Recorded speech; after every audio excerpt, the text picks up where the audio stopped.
Hey everybody, welcome back. This is Charles Figley again. Hope you're going to enjoy the class. This is the first knowledge block. Let me tell you a little bit about that. About 70% of us have experienced at least one trauma in our lifetime. So it's highly likely that everyone who's watching this video, highly likely that they've experienced at least one. But when we experience these, it's very often very individual. Sometimes it's unique. Sometimes no one knows about it.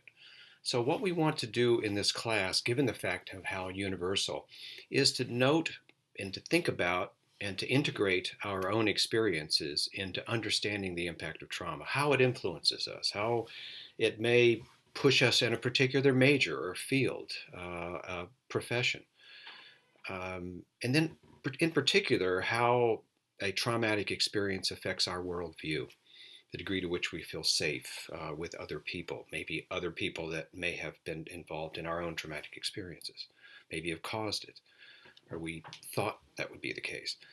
But what are those kinds of influences?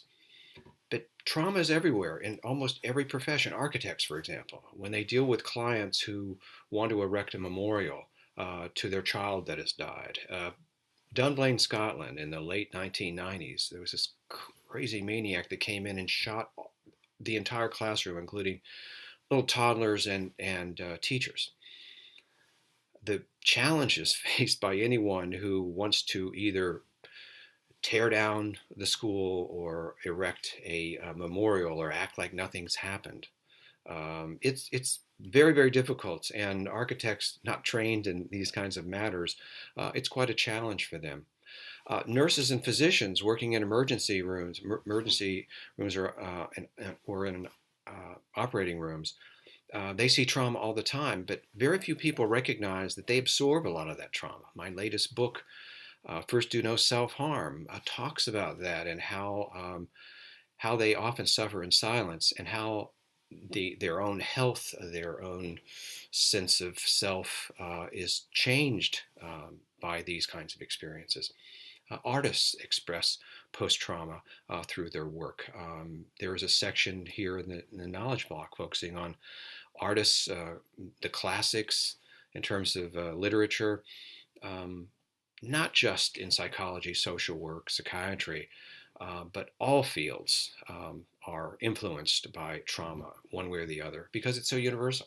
So this knowledge block, we hope you will learn about trauma, how to define it, the different types of trauma, recognizing that trauma is both a cause and a consequence, recognizing that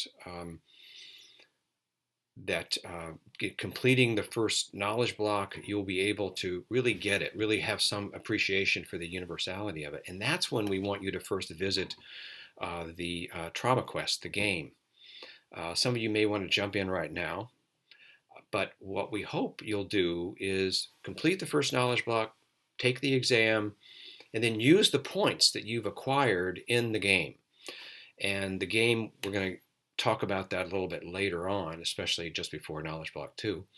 And I think you'll have a good time. So dive into this. You'll see I'm going to come back and talk to you a little bit about some of the readings and to try to make sure that you get what we're trying to emphasize in these readings. So I'll talk to you a little bit later and enjoy.